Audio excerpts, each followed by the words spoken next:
actually, let's do that. Yes. So I'd love to hear how it happened and whether it was intentional. You stumbled across it or you stumbled into it.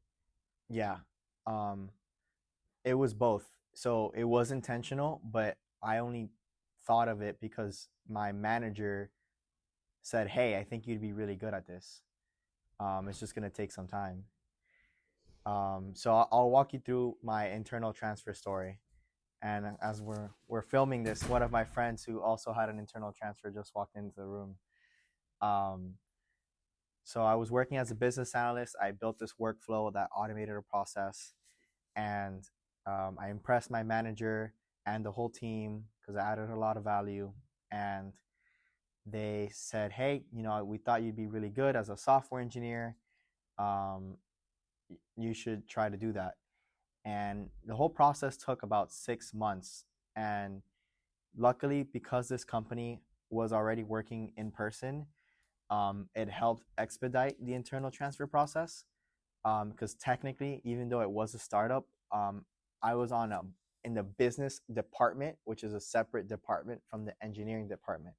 Those two departments have different P&Ls and budgets, so it's still a transfer.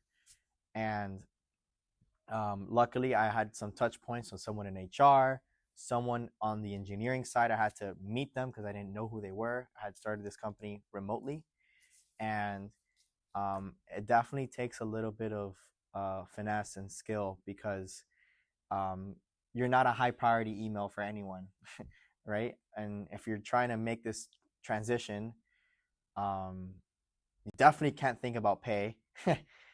One of my friends who's also at this conference was talking about like, yeah, like you can't focus on pay. You got to focus on the long run, long term potential of that position that you're gonna end up doing. So I didn't negotiate pay at all in the beginning.